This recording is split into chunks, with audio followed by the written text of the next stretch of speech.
Dictation शुरू होगा 5 seconds के बाद। 5, 4, 3, 2, 1।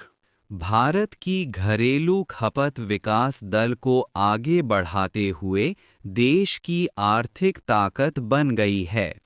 हाल ही में सरकार की ओर से जारी आंकड़ों के मुताबिक भारत के सकल घरेलू उत्पाद (जीडीपी) की वृद्धि दर चालू वित्त वर्ष 2025-26 में जुलाई-सितंबर की तिमाही में 8.2% बढ़ी है।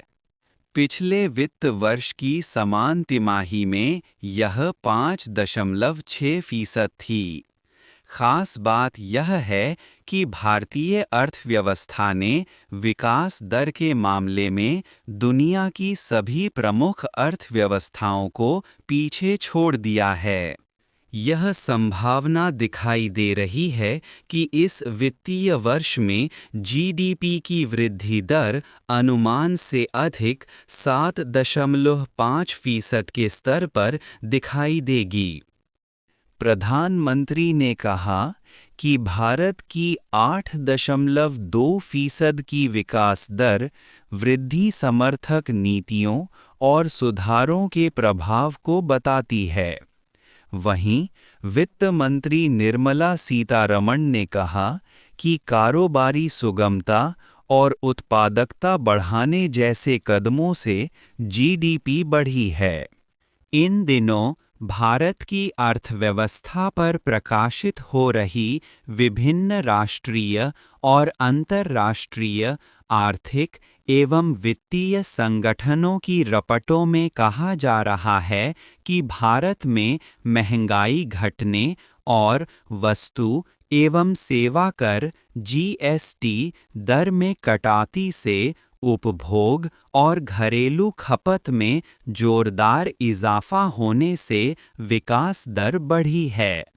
जहां भारत की अर्थव्यवस्था अमेरिकी शुल्क का प्रतिकूल असर झेल गई, वहीं निर्यात, पूंजीगत निवेश और निवेश रुझान पर प्रतिकूल असर की चुनौतियों के बीच भारतीय अर्थव्यवस्था मजबूती से आगे बढ़ी है।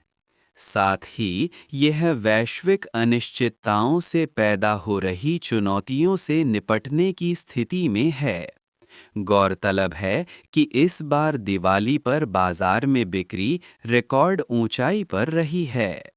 ई-वाणिज्य ने दमदार उछाल दर्ज की है। महंगाई के साथ साथ वस्तु एवं सेवा कर (जीएसटी) में कमी के कारण जीएसटी बचत उत्सव का परिदृश्य दिखाई दिया है। जब दुनिया के अधिकांश देशों में महंगाई तेजी से बढ़ रही है, वहीं भारत में महंगाई में कमी के आंकड़े सामने आए। हाल ही में राष्ट्रीय सांख्यिकी कार्यालय (एनएसओ) की ओर से जारी रिपोर्ट में कहा गया है कि जहां अक्टूबर 2025 में खुदरा महंगाई घटकर पिछले 10 वर्ष के न्यूनतम स्तर 0.25% पर आ गई, वहीं थोक महंगाई 27 महीने के निचले स्तर 0 से 1.21% नीचे रही है। महंगाई में यह कमी प्रमुख रूप से सब्जियां, फल, अंडे, अनाज एवं उससे बने उत्पाद, बिजली, परिवहन और संचार आदि मदों की महंगाई में गिरावट के कारण आई है। महंगाई कम होने के पीछे इस वर्ष 22 सितंबर से लागू वस्तु एवं सेवा कर (जीएसटी) सुधार की भी अहम भूमिका है। जीएसटी दरों में की गई कमी से खाने पीने की सभी वस्तुएं सस्ती हुई हैं। क्रिसिल की एक रिपोर्ट के अनुसार अक्टूबर 2025 में शाकाहारी थाली सालाना आधार पर 17% सस्ती होकर 27.8 रुपये और मांसाहारी थाली 12% सस्ती होकर 54.4 रुपये के मूल्य स्तर पर पाई गई। यह बात भी अहम है कि इस समय विभिन्न शोध रिपोर्टों में यह भी कहा जा रहा है कि खाद्यान्न के रिकॉर्ड उत्पादन और अच्छे मॉनसून के बाद कृषि और औद्योगिक क्षेत्रों को मिली अनुकूलता से आगामी महीनों में भी महंगाई में और कमी आने की उम्मीद है। अनुमान है कि इस वित्त वर्ष 2025-26 में औसतन खुदरा महंगाई दर 2.5% रह सकती है, जो पिछले वर्ष के 4.6% के मुकाबले काफ़ी कम होगी। हालांकि ज़मीनी स्तर पर महंगाई में कमी को लेकर हकीकत अलग देखने में आती है, लेकिन औपचारिक रूप से सार्वजनिक किए गए आंकड़े ही आकलन का आधार बनते हैं। यह बात अहम है कि महंगाई दर घटने के साथ साथ जीएसटी सुधारों के लागू होने से इस बार दिवाली पर बाजार में अच्छी खरीदारी दिखाई दी। जीएसटी में सरलता और कर ढांचों में बदलाव ने बाजार को नई ऊर्जा दी। जीएसटी दरों के साथ साथ आयकर में कटौती से लोगों को लगभग 2.5 लाख करोड़ रुपए की बचत हुई है।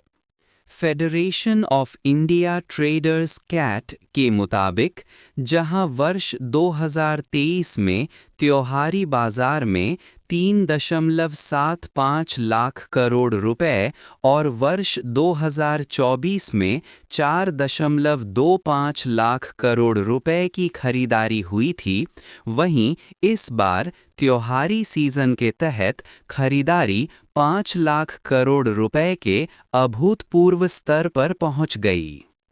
इस बार दिवाली पर देश में लोगों की क्रय शक्ति बढ़ने और अमेरिका में डॉलर का मूल्य घटने से इस साल त्योहारी सीजन में चांदी और सोने के भाव भी सर्वकालिक उच्च स्तर पर रहे।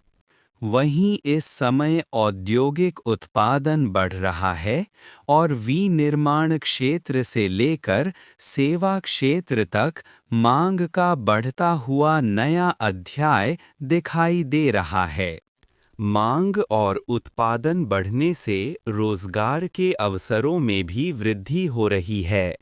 भारत की अर्थव्यवस्था की मजबूती के पीछे जीएसटी सुधार के साथ साथ कुछ और आर्थिक अनुकूलताएं हैं। अमेरिका के राष्ट्रपति डोनाल्ड ट्रंप द्वारा भारत पर 50% शुल्क लगाए जाने के बाद भारत ने रूस और चीन के साथ आर्थिक वैश्विक कूटनीति और नए निर्यात बाजारों में आगे बढ़ने की जो रणनीति अपनाई, वह कारगर दिखाई दे रही है। इस नीति से अमेरिकी शुल्क के बीच पिछले अगस्त से अक्टूबर में अमेरिका को छोड़कर अन्य देशों में भारत के निर्यात बढ़े हैं। इसी के साथ विभिन्न देशों के साथ तेजी से आकार लेते हुए दिखाई दे रहे मुक्त व्यापार समझौते एफटीए भारतीय निर्यात के लिए मील का पत्थर बनते हुए दिखाई दे रहे हैं। इतना ही नहीं, नए श्रम कानून भी देश के आर्थिक विकास में नई प्रभावी भूमिका निभाएंगे। हाल ही में S&P ग्लोबल रेटिंग्स ने चालू वित्त वर्ष 2025-26 में भारत की अर्थव्यवस्था के 6.5% और अगले वित्त वर्ष 2026-27 में 6.7% की दर से बढ़ने का अनुमान व्यक्त किया है। S&P ने कहा है कि जीएसटी की कम दरें मध्य वर्ग के उपभोग को बढ़ावा देंगी और इस वर्ष शुरू की गई आयकर कटौती एवं ब्याज दरों में कटौती का पूरक बनेंगी।